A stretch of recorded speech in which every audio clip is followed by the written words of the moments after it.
2023 Planning Commission meeting. That will you call the roll, please? Burl Carpenter. Present. Amanda Cope. Here. Josh Fletcher. Present. Tina King. Present. Jeff Martin. Here. Jerry McDermott. Present. Brant Moore. Here. Jeff Peters. Susan Ralston. Steve White. Nick Sutton. Here. And Nelson Boudreau. We do have a quorum. Thank you. You've had the minutes for the September 11th meeting. We will take a motion on those if no one has any changes or concerns. Make a motion, we approve the minutes as presented for September 11th, 2023. The minutes have had a motion. Is there a second? Second. Steve seconds. All those in favor signify by saying aye. Aye. Those opposed? Hearing none, the minutes have passed. Again, welcome, and if you haven't had a chance to sign in outside, we'd ask you to do so. The outline of the meeting as follows. A case will be presented by the planning department, and then we as a board will discuss that petition, and if there is any questions to the planning staff, that'll be addressed. Then upon completion of that, a petitioner will be asked to come forward. If they would like to speak on behalf of the petition, they are welcome to do so. Upon closing that, we will then open the meeting up to the public for any comment that may wish to be expressed. If you do so, we please ask that you state your name and address. Upon completion of that, we will see if there's any outside correspondence, any further discussion. We will do findings of fact and call for a motion on each individual petition. So with that in mind, we have no old business. Is that correct? Correct. Okay, so we will go on to our first case of the season.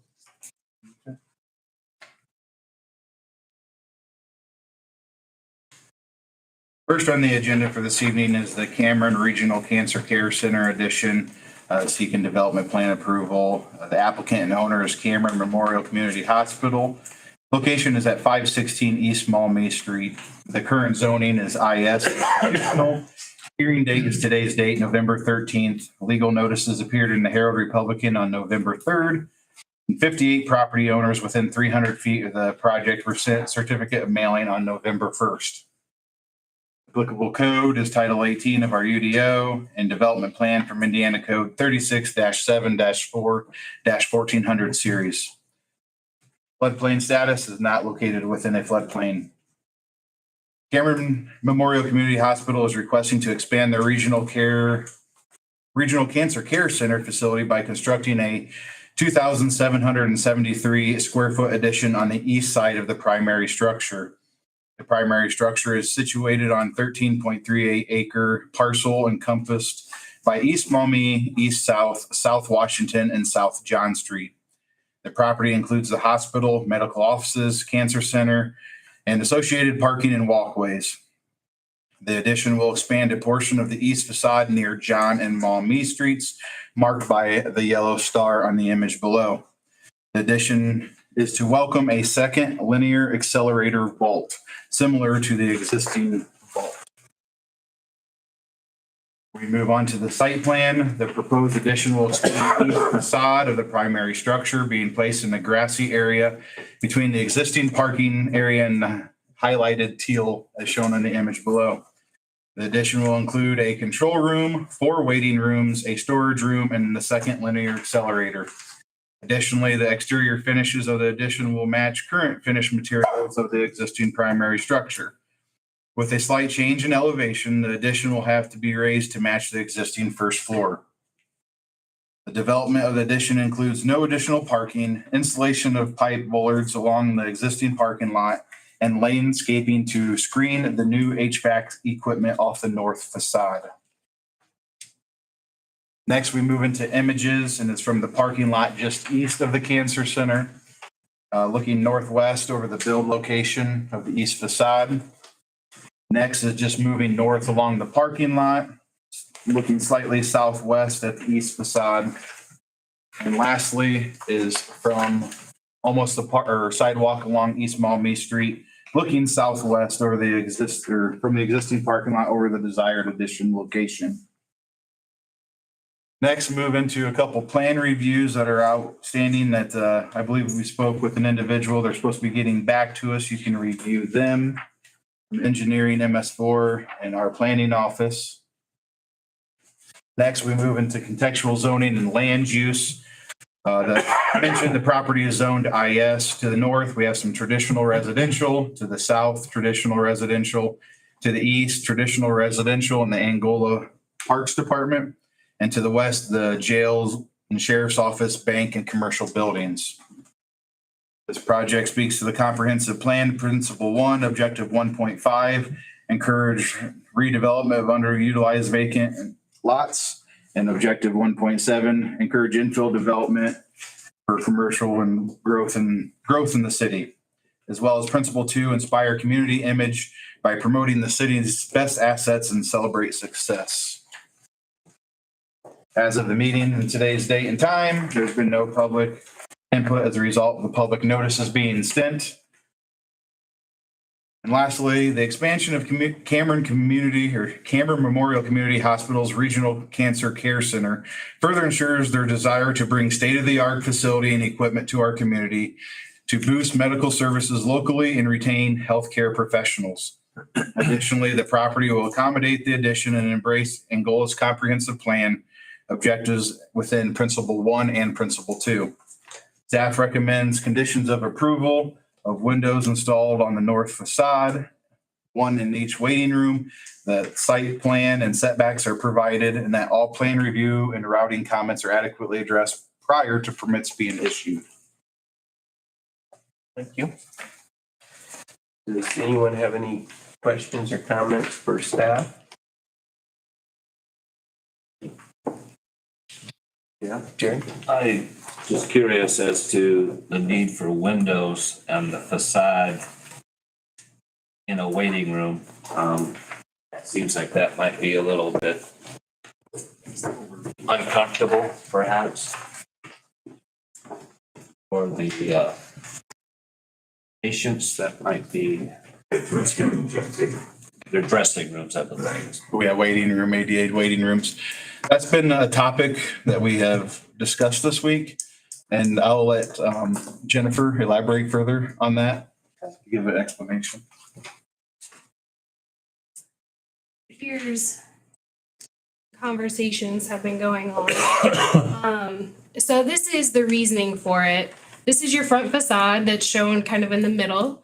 A lot of glass, especially on the windows, a lot of glass. In the architectural standards, in the development standards, it talks about any facade facing a right-of-way should be treated as the front facade. This is their front facade. The addition of the windows is a very, in my opinion, a very small modification considering that is their front facade. As far as waiting rooms or changing rooms, I don't know a doctor's office that doesn't have windows in it. Usually there's blinds and those windows are tinted, as you can see. So it's very hard to see in them. I just think it's a small concession to make to architecturally match the existing facade. Plus, it is our highest corridor for cars per day. This was pulled from 2022 at the intersection, at this specific intersection. How many cars go by this every single day? So I think it's important that we take into consideration modifications where we can.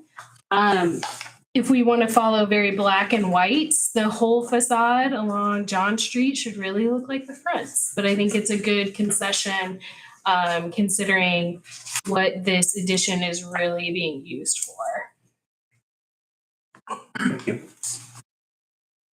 Big corner window, that's still gonna be attached, correct? That's still gonna be in place. Yeah, the addition I think it sets will back. come out about right here. If you can see that bottom picture, there's a window sitting here. So it comes out almost to the parking lot. Those windows are basically being extended out to John Street. So we're talking about the north facade that faces US 20. And there are some windows right along the existing facade, but this would mimic kind of these corners that you see here a little bit more. So that was the reason for staff's recommendation.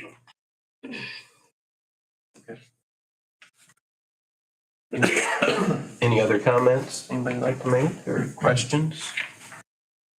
I do have one question on the HVAC that they're putting in the front. It talks about screening, landscaping screening.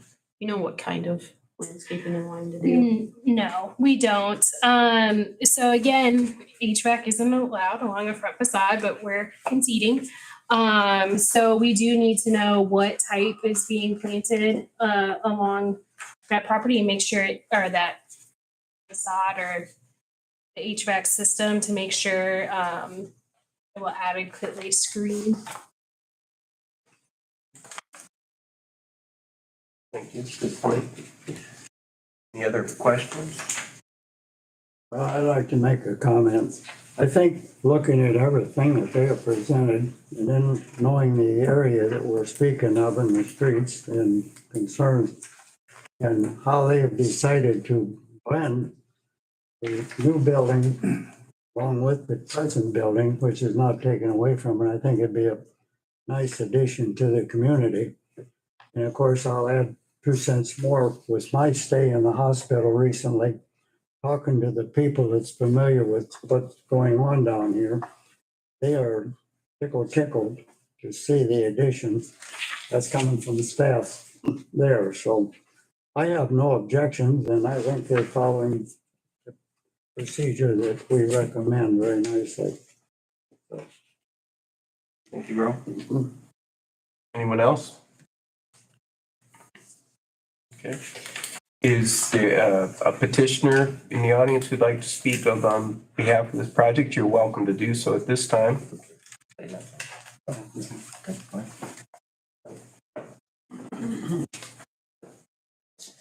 you very much. My name is Andy Aldred, the Chief Operating Officer at the hospital. I also have Lucas Conger, who's our architect for the project. We do appreciate the opportunity to come in here tonight and have a conversation about this project. We are excited to offer an updated piece of equipment at the Cancer Center. This particular addition will give us the opportunity to make sure that equipment can be installed without any disruption of services. So unfortunately, if we don't have the ability to do this addition, those services will be cut to our most neediest group of people, which is our folks needing radiation therapy for a significant period of time. So this addition is really important to us from that perspective, as well as getting the newest equipment available. I think, again, Lucas Conger, I'm with Vintage Arconics. We're the architect and engineer on the project. Address, I guess, a couple of the questions that came up. Obviously, on the north side, on the front facade, there is some mechanical screening that's going to be taking place. Landscape plan is not complete, but we would certainly intend on planting some arborvitae and some tall growing plantings to reduce both noise and appropriately screen the HVAC unit that's going to sit on the north side there and feed the building. In regards to architectural materials, basically matching the facade end to end on that small run of 43 feet is the total width of the addition on the north side, a matching window on that north facade, and then vertically changing the plane similar to the existing building. So that it was the intent in the proposed layout. So I guess be happy to answer any of them. I think the staff report went a long way to giving you all the details of our Go ahead, Jerry. I think, I know parking is at a premium and I already know the answer to this, but we make sure that there's no parking is going to be, the parking lots will, nothing in the parking lot. Is that correct? Nothing in the parking lot. So the parking lot is going to remain. We are not reducing any parking at the hospital and the capacity. We designed the building actually to just go right up to the edge of that parking and not reduce any of the spaces that are there. Okay. Thank you. Is there any other comment? Petitioners? So are you agreeing with the staff comment regarding windows or not? or- I think that the intent of that facade, obviously to kind of look and blend with the front facade is absolutely correct in the intent of the guideline. I struggle a little bit in regards to adding a window to a changing space. That's going to be a private changing space. If we do that, we're going to basically make them a fake window and insulate the back of it, if that's part of the Plan Commission's intent. If you read further into the plan guidelines of Section 8-160, I think the intent is to not have long facades over 30 plus feet that have no relief in plain view and have a similar aesthetic to the building. So we believe that we're meeting the similar aesthetic to the building. Our total north elevation is only 43 feet in addition to the space, and it does have a window in the middle portion of it. So we should not have a long length over 30 feet of flat elevation. Thank you. Anyone else have a question or comment to the petitioner? I would just add, we should be looking at the correct code on this. It's not the other facade. It's really talking about like front facades and these being finished in a material in the front. Like I said, high traffic, we have the trail. I think windows are a small concession. Given what they're wanting to do along that hole in the building itself, so it works with their layout. So you're saying like 2A and B don't, under the other facades, number 2A and B, that doesn't pertain to this one? A does, so it's A, not the long facade, B. So any facade with the right of way, which it faces John and Tommy. In the black and white of it, I think in item A, it says finish in a similar fashion in regards to architectural detail and windowing. If you put in 3 small windows, It'd be like 2. It'd be like what they have on, they've already got. yeah, it'd be like what they're proposing on the facade already in different places. You've already got a big window there. Well, not, we're talking about the news I section. know the new station got a big window in it. No, they do not. You know that window in it. It has one window of similar size to the other remaining north facade, yes. It has a big window there. Not those corners. Not in the changing rooms, but it's in the office area, I guess. We'll look at the floor plan. Yeah, if you take a look at the elevation. Yeah.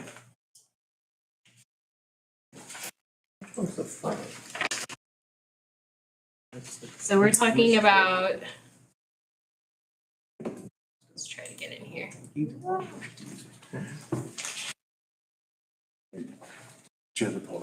okay. So here's the floor plan. This is the existing building.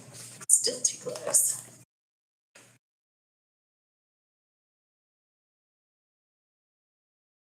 That's better. So existing building, this is where that big pine tree sits in the windows, I believe. So they have 2 small windows here. They have one over here, like through the hallway, and one here. And then there's no windows, obviously, around the treatment facility itself. And then I think it was in the staff report. Did we have that elevation? Yeah, no, those No. those angles don't have it. Hold on. I'll try to get there. This thing likes to fight me.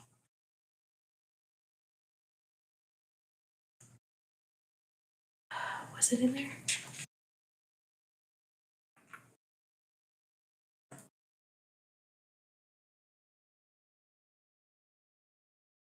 Sorry. So this would be, Okay. no, The north one is the top one. yeah. There you go. Yep. So this is the existing building. They have this window that we pointed out, and then nothing on the corner here. On the facade that faces John Street, this would be John Street that would be looking at it here. So basically, windows like this, Those are like 8 foot up to the bottom of it there. right to here, is where they would sit. So yeah, I mean, you're correct. This car sits completely under the windows, but the point is from our trail and our road.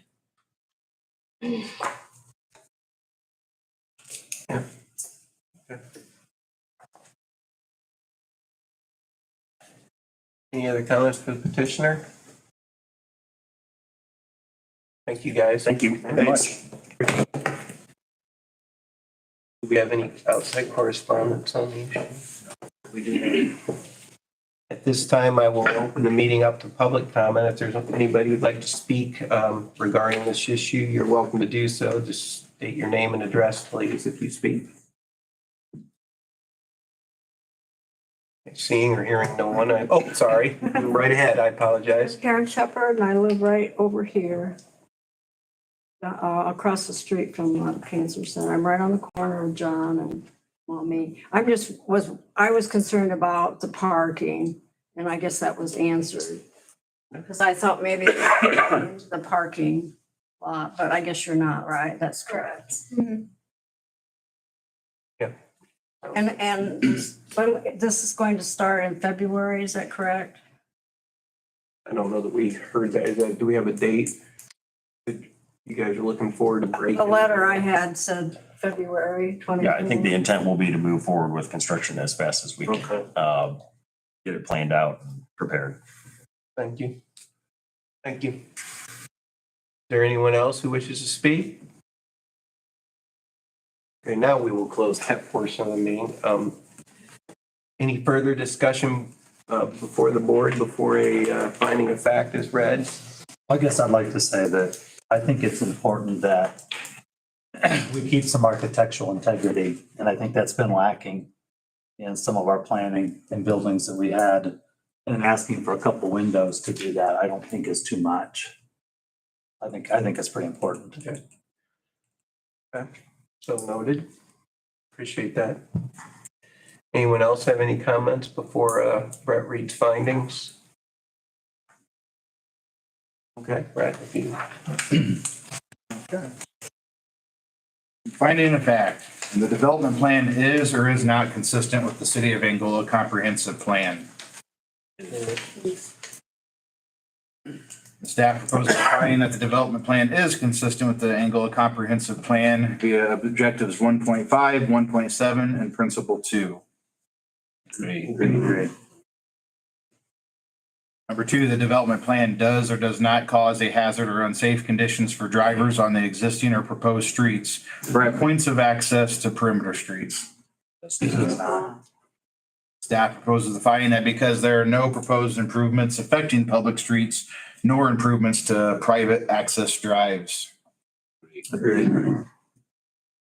Number 3, the development plan does or does not cause existing or proposed streets to exceed their capacity or cause traffic congestion. Staff proposes the finding that because the intensity of the existing use is not changing, additional capacity and traffic congestion is not anticipated. Number 4, the development plan does or does not dedicate the necessary right-of-way for further expansion of perimeter roads as indicated in the thoroughfare plan. Does. Staff proposes the finding that because adequate right-of-way already exists, no additional right-of-way is necessary. Number 5, the development plan does or does not create a safe environment for pedestrians to safely move about the development and to connect to perimeter pedestrian facilities.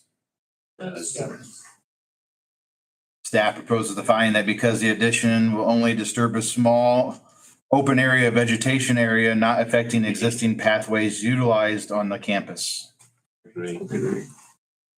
Number 6, the development plan does or does not arrange buildings and structures appropriately for function and aesthetic appeal. Staff proposes the finding that because the proposed addition will match the existing elevation of the first floor and finished exterior material will match current facades. Apologize there. Number 7, the development plan is or is not compatible with the surrounding uses, buildings, zoning districts, or designed to effectively and appropriately buffer or transition those uses, buildings, or zoning districts to which it is in conflict. Staff proposes to find that because the proposed addition will match exterior finishes and meets all development standards to ensure neighborliness and aesthetics. Additionally, the development is an addition to the primary structure. Agreed. And if you guys would like, I would combine 8 through 12. That'd be fine. All right, the development plan does or does not satisfy all the standards within the division. Staff proposes to find that once all plan review and routing comments are adequately addressed.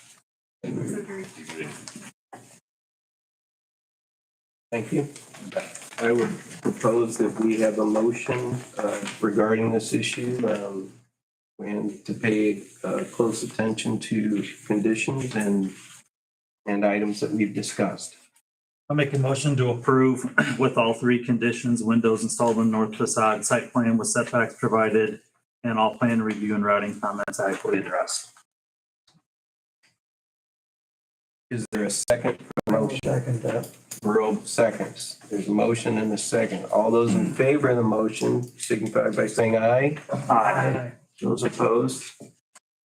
Hearing none, the motion has passed. Thank you all for coming tonight and looking forward to the development.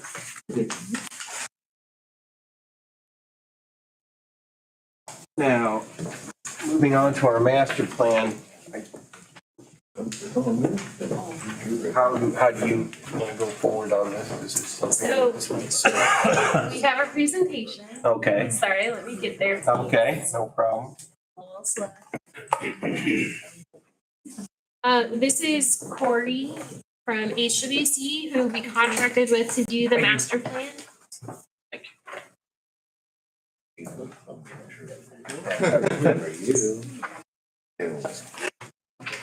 Good to see everybody tonight. This is just a couple of quick amendments that have been made to the plan since it was sent to you, mostly just a couple of typos, but we'll get into that. So again, I'm Corey Weitzel with HWC Engineering and really do appreciate the chance to talk to you guys here tonight. Give you a quick overview of what is in the document, in the process that was followed, answer any questions that you do have. So Jennifer, can I use the arrows and flip through that real quick? You kind of got to point it this way. Just Point it that way. So we'll bounce through this. So the plan itself was intended to be an update on the old 2020 plan, which was done 12 years ago or so, I think. So it was intended to be an update, but it was also a collaboration with Trine University of a joint effort tied to Lily's College and Community Collaboration Initiative, which is not just planning money, but the opportunity to then submit for implementation dollars to see some of the ideas move forward. So this came out of that initiative. And from it, one of the things that was interesting about that effort was that it's a fairly tight timeline. So to meet the timeline to be in the most competitive first round of the grant, we did this as a charrette. And so over the summer, we did this as a 3-day charrette. The first day was focused in on listing the stakeholder groups. The second day was all about really refining what we heard. We had some various site visits to downtown businesses that we missed. We had a kind of an open studio where anybody could come in and talk about issues, look at some designs, sketch with us. And then the last day, we put together the final recommendations and presented that. I would say that in general, the plan did not change substantially from what was presented at the charrette. No major changes at all.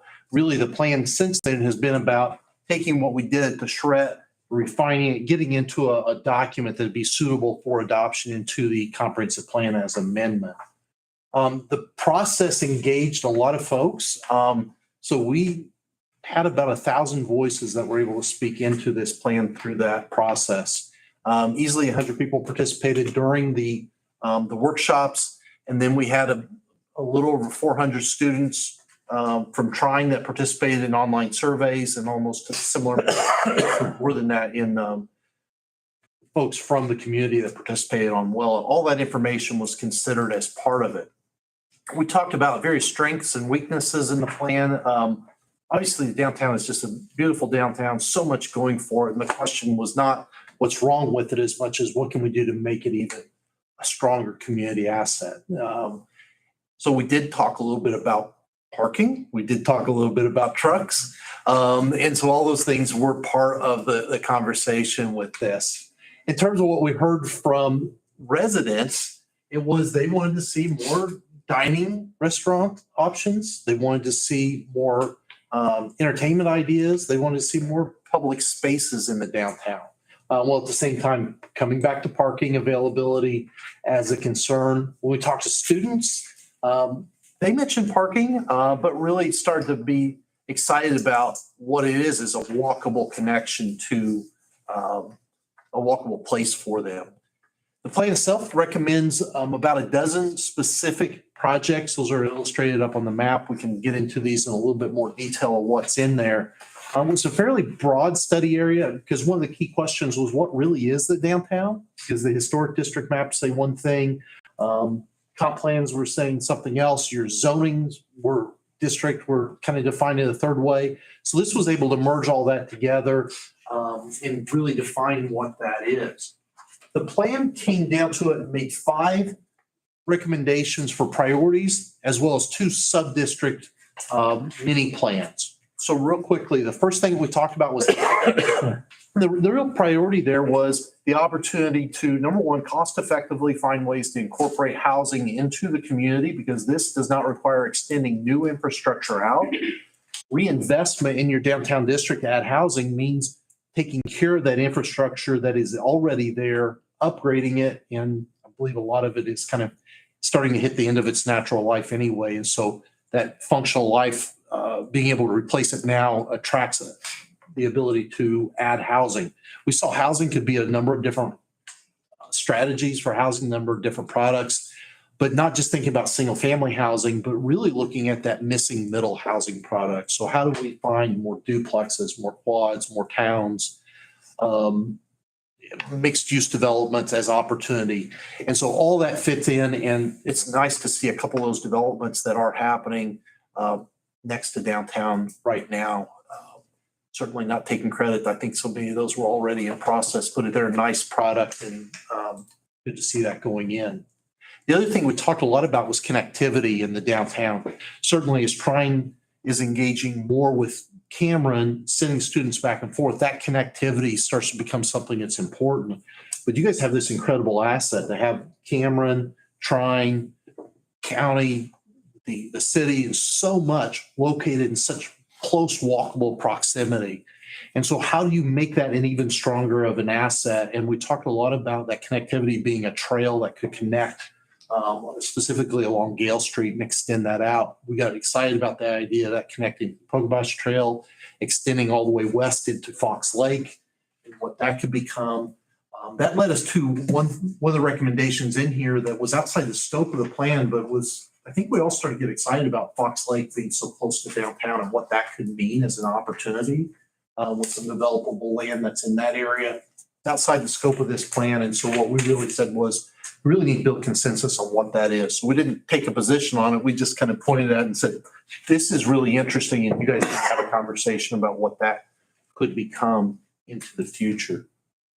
Public space was a key recommendation.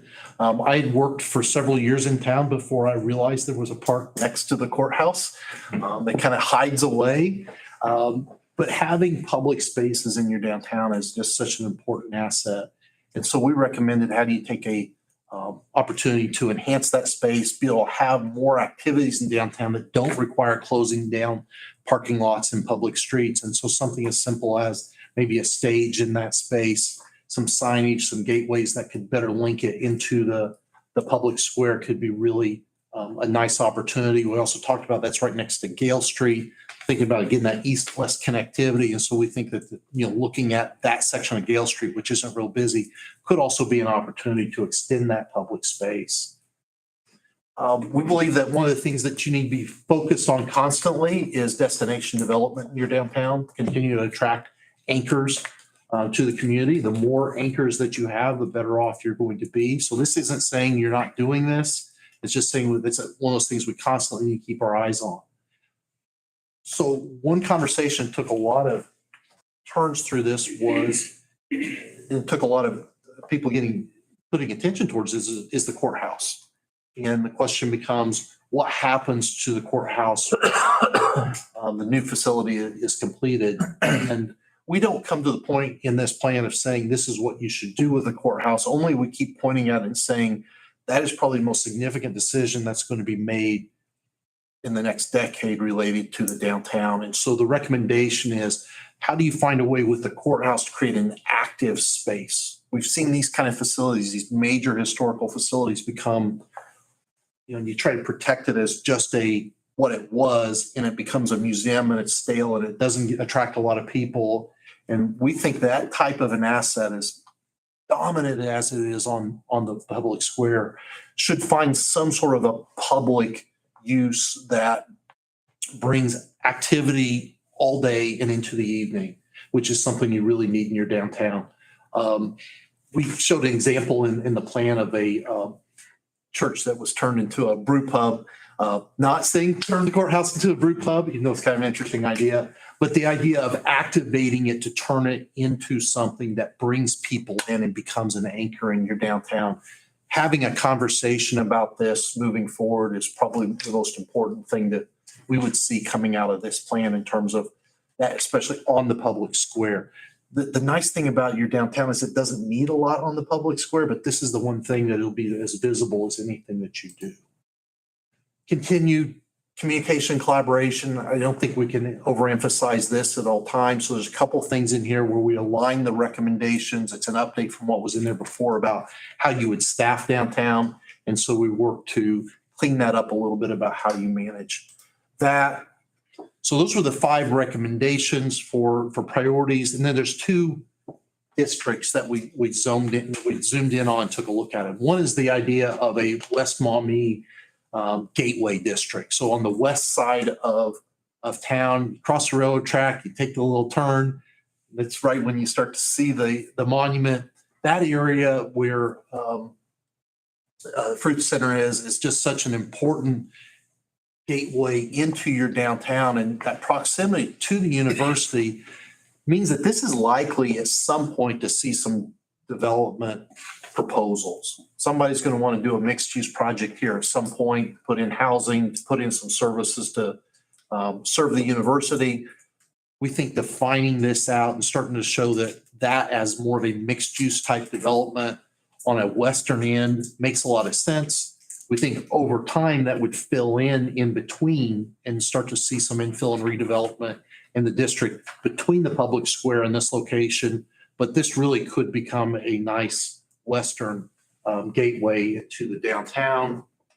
And then the Gale Street district comes in. We started talking about trails connecting Gale Street, connecting from University to Cameron and the downtown on Gale Street.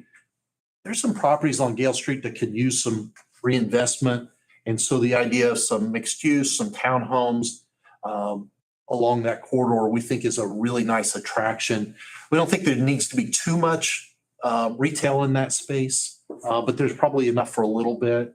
But it's trying to see some housing in there that can serve the community as well as potentially even incorporating some things for the university, we believe is a really nice attraction in that location. This map did not print well in the version that was circulated. Well, it didn't render very well. And so we did include a full-size version of this in the handout that I gave you. They said just since we published this, we found a couple of things that needed to be addressed. Just a few typos that were in the document, as well as there was a table that was not fully finished. So we added that in here as well. The intention tonight, let's give you a quick overview. The action that we're asking from you is to go ahead and adopt this and to, with that, incorporate it as an amendment into your comprehensive plan and send it to the city council with a favorable recommendation for approval. be happy to answer any questions that you might have about what was in the plan or any concerns that you might have. Thank you. Does anyone have a comments that they would like to make regarding the plan? May I make a, Sure. Corey, what is residential infill? So what we're looking at there is just, there's a series of, the idea is that there's, over time, some of the houses that have been torn down in an old neighborhood, trying to fill those back in. And so a lot of times what we see in communities is that infill standards, the ability to put something else in there requires following standards that are similar to what you see on the perimeter of the community where greenfield development. So what we always try to recommend is we do want to try to fill in those spaces similar to the context, the density of what's around there. So the old lot that became, somebody's expanded yard, maybe there's opportunities for come in there and actually add another house in there back the way it was originally. So this is more just continued reinvestment and redevelopment. We're not trying to add things that were never intended. It's just, hey, there were old lots there. Can we go back in and fill those in and continue to add housing? We just really believe that one of the most important things you can be doing to cost effectively, a fiscally responsible way to develop is always growing within is going to be less money over the long term than growing out. And so any of those opportunities will really make a difference. Thank you.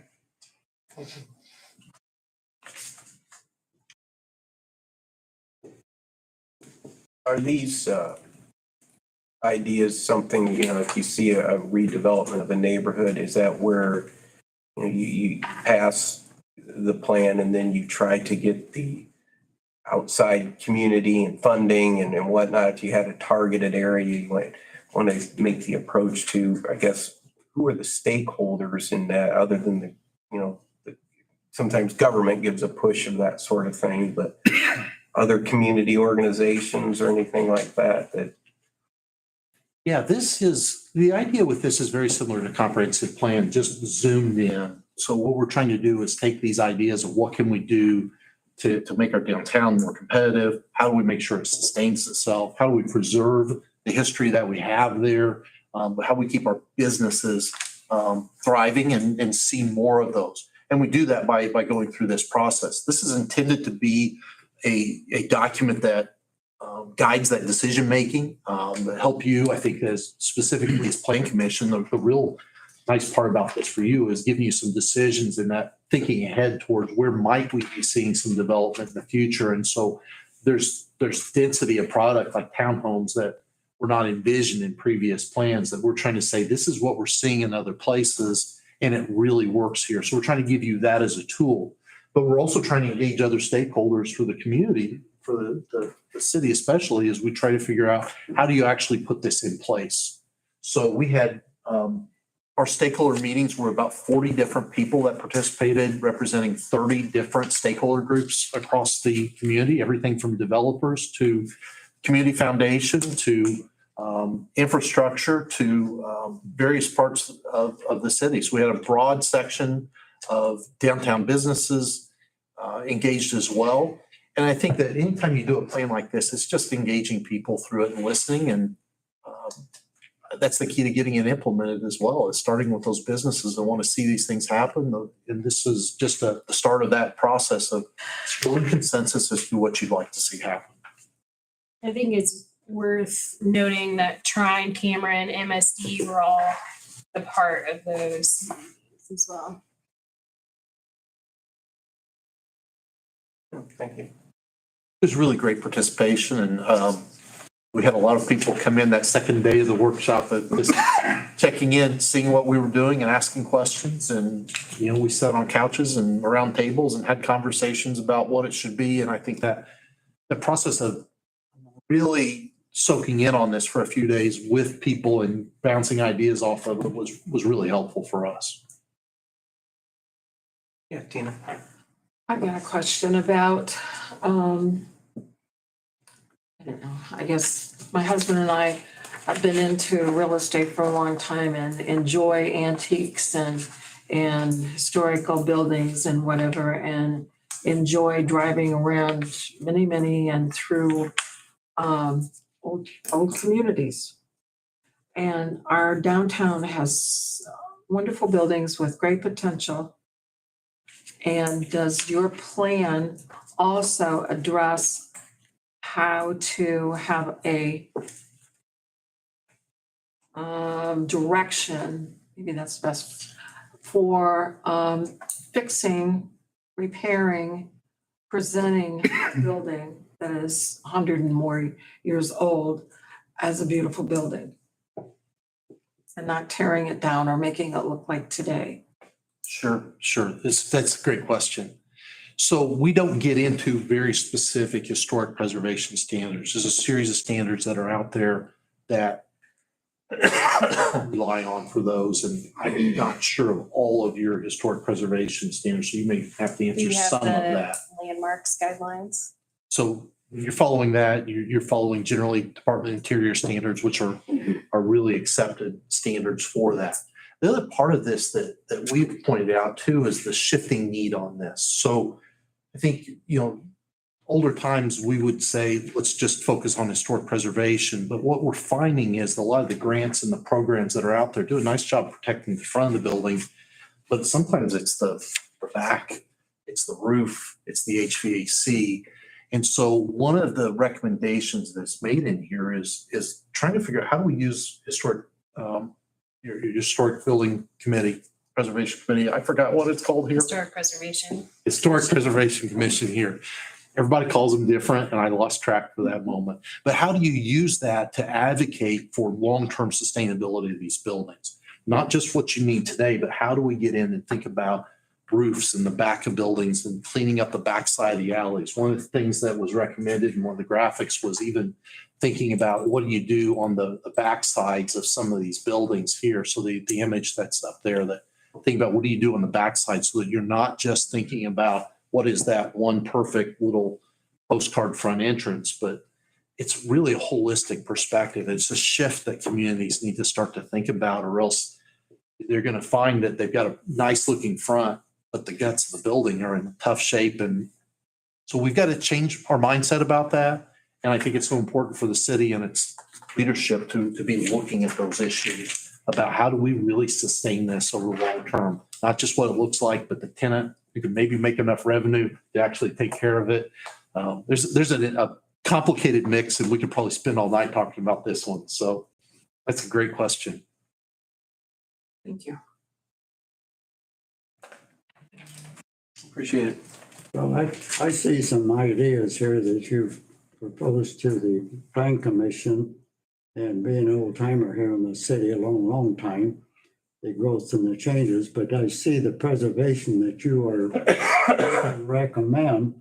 It gives us an opportunity to view when it would happen to come before the Plan Commission as to whether that proposal fits into our community, what we would like to see. So it gives us a lot of study work that we can get involved with here too. So I like the ideas, and if I like Angola. Born and raised here, so that's a long time.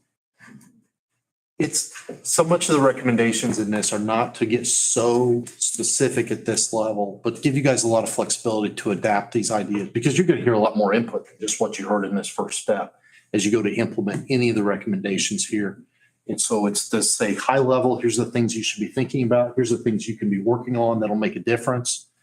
And then let you guys continue that conversation moving forward. Any other comments? Okay, thank you. Thank you.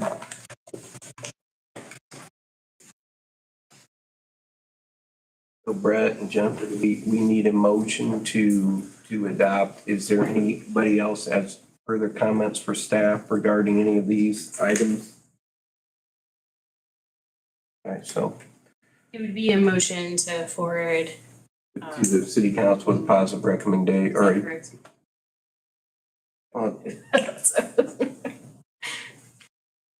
yeah, it's a city council final item, so it would be a recommendation motion. I move that we approve the recommendation for the certification to amend the 2022 comprehensive plan. Okay, we have a motion. Is there a second? Second that. Tina will second. All those in favor of the motion as presented, signify by saying aye. Aye. Those opposed? Thank you. Thank you for your time and appreciate it. Now we have some other business to attend with regards to the Title 18. So I expected everyone to have this memorized.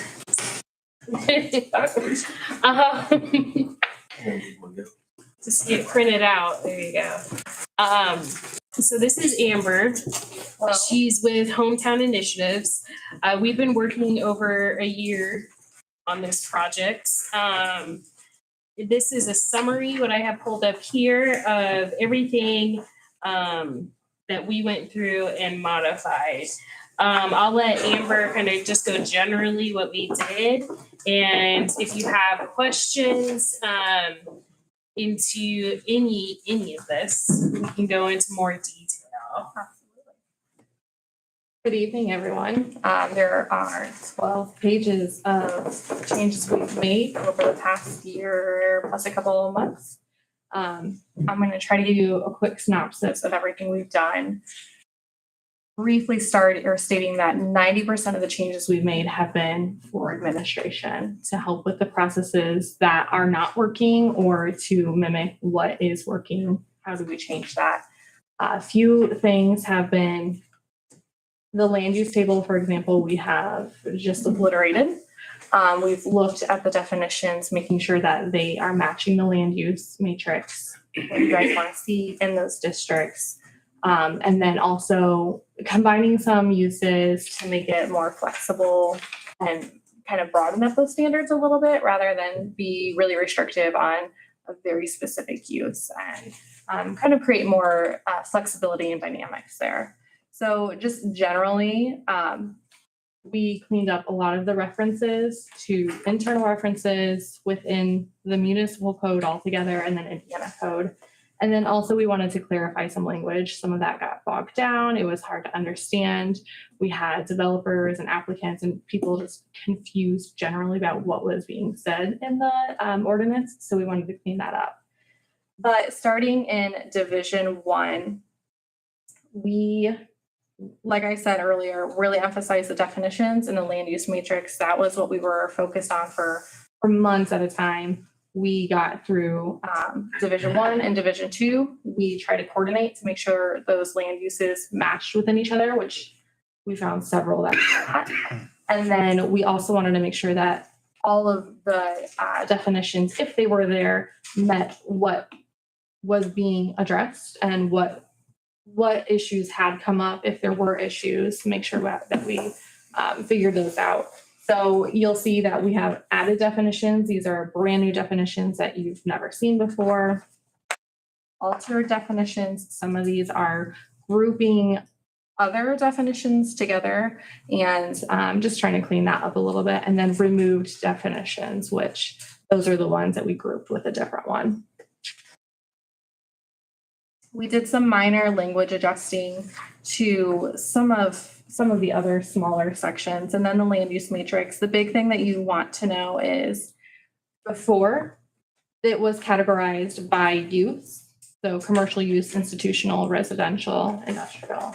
We eliminated that because I have worked with a similar ordinance before and that gets confusing if you're in the wrong section and then you can't find it. But it was a different land use category that just did not make sense. So we just removed that and they're now alphabetized. And generally, we wanted to create flexibility in the land uses. We wanted to make sure that we weren't so focused on one tiny little land use that it caused other problems. So we wanted to kind of condense some of those land uses and make sure that we're just generally being flexible and opening and broadening those standards up for the entire community. We also went back and cross-referenced the land uses within Division 2 and made sure that those were all applicable and accurate with each other. And then also the existing zoning map to make sure we're not causing any issues for existing land uses and zoning districts. We spent considerable time looking at a few of the land uses, including retail, Before you had types 1 through 6 retail, and each of those had very categorized definitions and uses underneath that, when really they could have all just been better groups together. So we did that by naming it retail. And instead of having 4 categories, we had 6. Or nope, instead of having 6, we now have 4. And that was small, medium, high intensity, and then a special, which is going to be your gun sales and stuff along that line. We also looked at automobile. We grouped those together, and then the original definitions kind of stepped on each other, where they would talk about automobile services, and that was in one definition and a different definition. So it's like, okay, it could have been considered in either use, either zoning district. So we cleaned some of that up. Truck-related uses similar to the automobile, just to clean those up. Let me run through this. It was really the focus for Division 1 was the land use matrix and the definitions for sure. Zoning 2, we didn't change anything other than ensuring consistency between the land use matrix and the definitions. Zoning districts, correct? Mm-hmm. Yep, we didn't change anything else. Division 3, originally you guys were limited for your plan developments. If someone wanted to do a plan development, they could only have a base zoning district of some of the zoning districts. We've broadened that up to any zoning district can go for approval of a plan development. This just ensures that you guys are ready and willing for any type of development, and you're ready to go if someone wants to do something just a little bit special that your current code doesn't allow. So make sure that was broadened up. Division 4, subdivisions. This one, again, we didn't see too many changes. We did want some consistency for sidewalks and side paths, so we ensured that. And then we also, we'll talk about this a little bit further in Division 5, design standards, but we added some development incentives for non-commercial, and we included that cross-reference there. Then we also made sure that high impact, that zoning district was within the industrial park subdivision. And then neighborhood commercial and downtown commercial were in the commercial subdivision requirements. Before, those just kind of lived outside, and if someone wanted to subdivide, they had no standards in that district. So this makes sure that there were standards to be met, utilities, setbacks, all of the fun things. Other than that, it was just a lot of cleaning up stuff for that division. Division 5 design standards, this is when we started to get more into the meat, and this again is just subdivision, so you're not going to see this when you're looking at signs or development plans. This is just going to be purely for your subdivisions. So some of that was cleaning up some language. When is a right-of-way considered the city's jurisdiction? When is it not? There's been some issues up here, so we wanted to clarify that language and ensure everybody was on the same page. Again, I just want to loosen up some of those requirements. For example, entryway features, they were required, and do you need them? Do you want them? We want to plan for them if somebody wants them, but do we need to require them? So making sure the standards are there if someone wants an entryway feature, but not necessarily making them go above and beyond, especially if we're trying to push connectivity.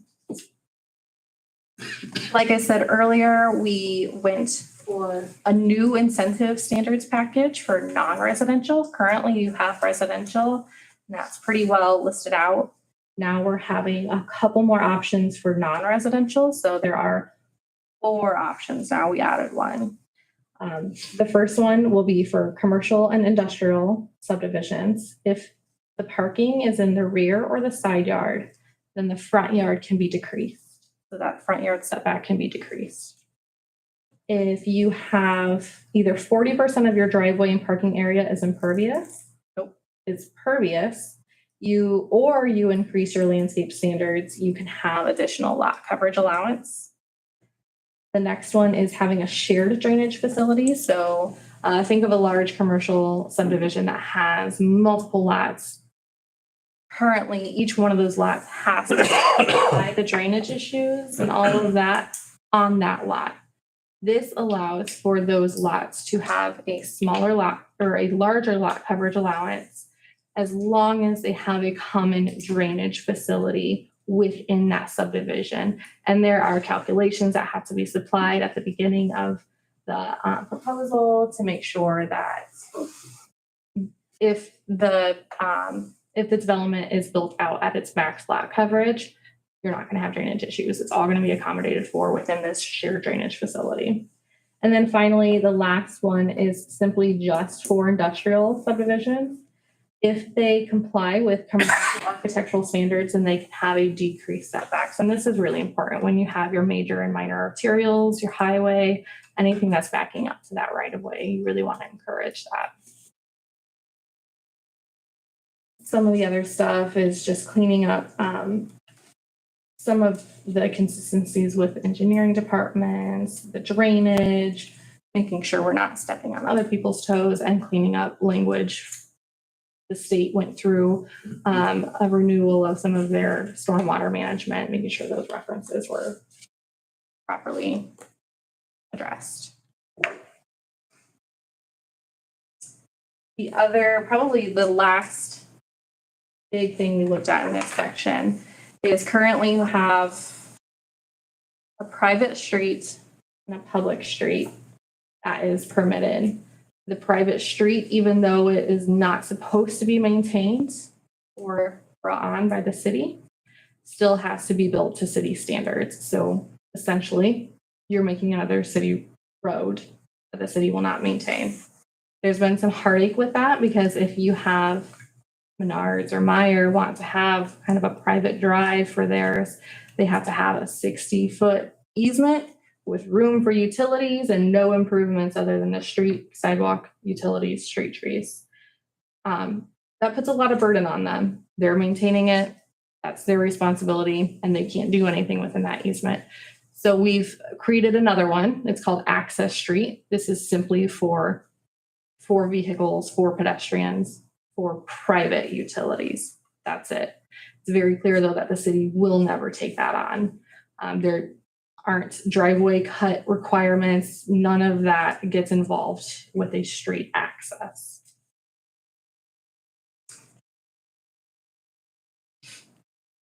And then just cleaning up the consistency. There were different requirements for street lighting, all that fun stuff. Division 6, your development standards, the only thing we touched there was removing the floodplain standards. Those are reside in chapter 15 or in Title 15 of the municipal code. That's been approved by DNR. We don't want to touch that. So we removed that entire chapter and we removed all floodplain definitions that go along with that. And then Division 7, your administration. This is your legal nonconforming uses, how to get a permit, how to get a development plan, all of that fun processing stuff. This is really for staff and internal use, but what was currently happening with the processes wasn't necessarily matching what the code said. So we went through and we cleaned that up to what is happening that works well and what they need to change. So a lot of this is just removing a few things here and there. It got really messy and a lot of red in there if you peruse through there. So I'll touch on the biggest thing that affects this board is we are going to implement a, I can think of this TAC, that's not right. The review committee, the technical advisory. Yeah. Which Indiana code allows us to, on certain types of subdivision, a small group of the plan commission can review it and approve it, rather than every time having a full board meeting for some of these minor subdivisions. So that'll be something a few people will serve on, as well as that's the PLAC committee. PLAC committee, sorry. So that is the biggest thing that we've done in this section right now. Any and all subdivisions that you guys see have to come before you. Indiana code allows for, it also allows for administrative committee for an administrative approval. And there are different criteria for legal notice. So that way, if someone wants to move their property line 5 feet and it's not causing any issues with the neighbors or setbacks or any of that, it doesn't need to come to you. It can be done administratively. So we have 3 subdivision types now. We have an administrative subdivision, a minor plat, and a major plat. Administrative subdivision, let me pull that up. May merge common ownership lots. So if someone owns 2 lots, they can merge those together. They can split and merge adjacent lots. So person A owns this lot, person B owns this lot, and lot C is sitting vacant. They want to purchase that together and just divide it in half. They are not allowed to do that administratively without having to go through the whole kit and caboodle. Adjusting the lot lines, the 10, 5 feet, whatever. One thing is that's noted in there, it cannot create any nonconformances. So all of that is protected. And subdividing into some larger lots. So if you have a farm ground, you don't have to come to the plan commission to have a 3-acre parcel. And that's going to be more important in your ETJ than anything else. And then subdividing for telecommunication facilities, those are pretty protected by the state.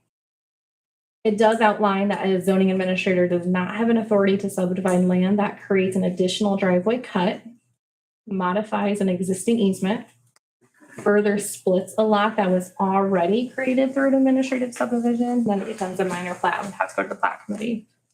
And then if the lots are in separate zoning districts or if a new road is included in that.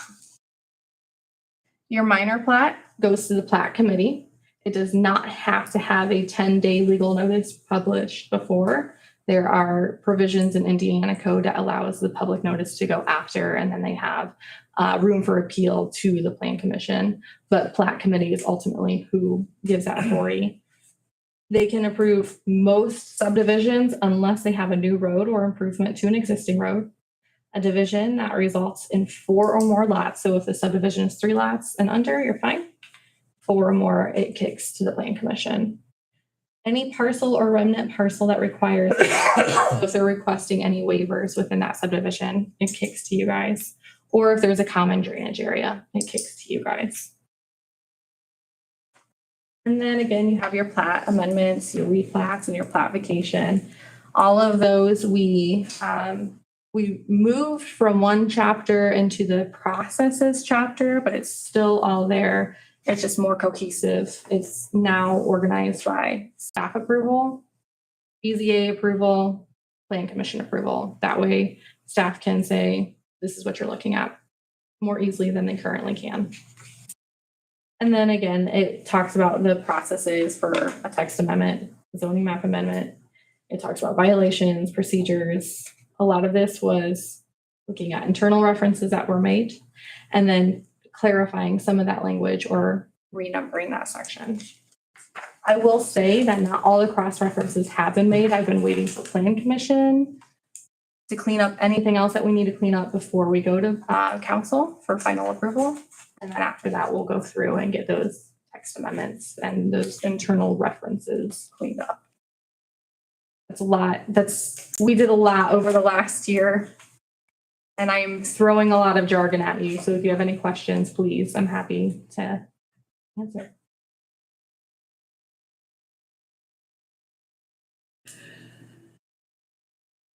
So you mentioned the farm, the large subdivision of farm where you 2 or 3 lots. And that's could be done as administrative now. Is that what you're saying? So yeah, some of that can be, yeah.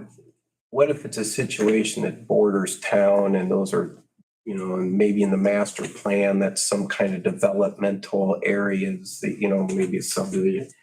I could see where that might want to be discussed in a that may fall differently. So I think a vision for something to come before that might be an exception. Anytime the zoning administrator does not feel comfortable or believes that there's something warranted, she has the authority to do so.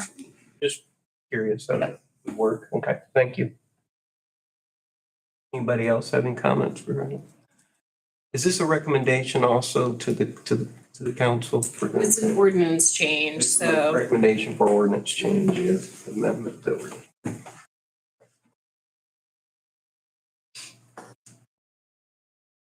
Well, we need to entertain a motion then regarding it, even though there's some outstanding items. You said still need to be cleaned up. It's just references, Okay. internal references, the numbering. And those can technically, Indiana code allows those to be made after approval because Okay. it's all just administrative. Okay. Not changing the code, it's just changing the references. We will accept the motion. Who would like to make it?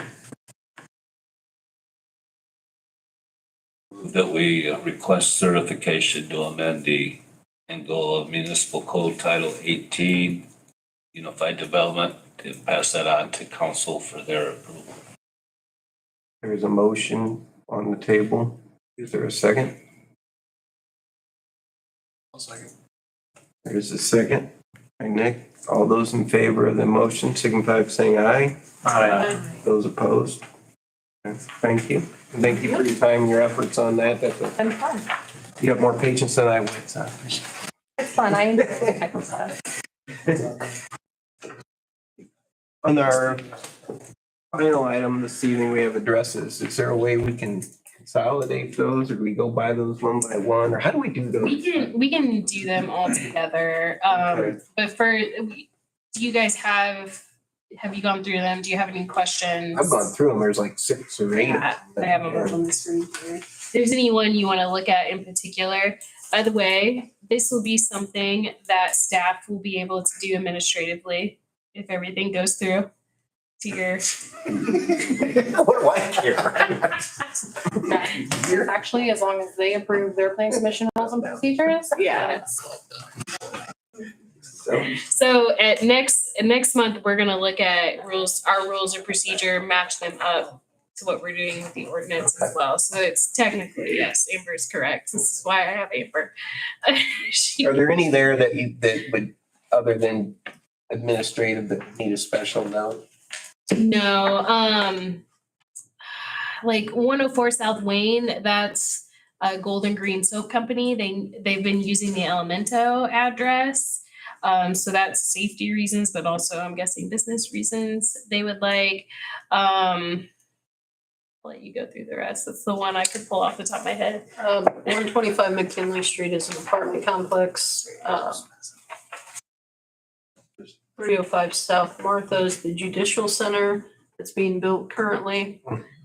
407 East South Street is Cameron Hospital, the new addition that's under construction. They wanted a separate address because they're gonna be doing classes and some not exactly hospital patient kind of activities. 502 West Gilmore is a 5-plex, so a residential building. 700 Harcourt, Sheets Family Park, so that's the future splash pad and park. And 712 North Martha is just a home on an empty lot. We will take a motion if you'd like to make one for the approval of the addresses presented. Make a motion, we approve the addresses presented. Is there a second? Second. Steve seconds. All those in favor, say aye. Aye. Those opposed? Those are passed. Thank you. Do we have any other business for this evening?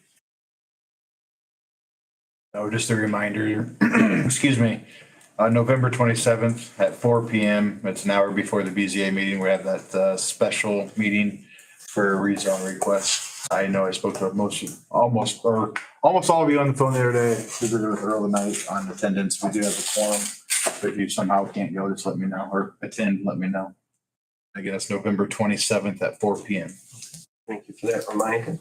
And I would just like to say thank you. Obviously, the work Amber has done has been a long time, even before I was here.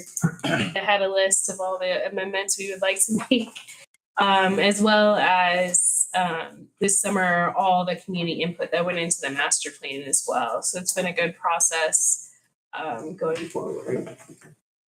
Thank you. Thank you both. I will adjourn the meeting then. Thank you.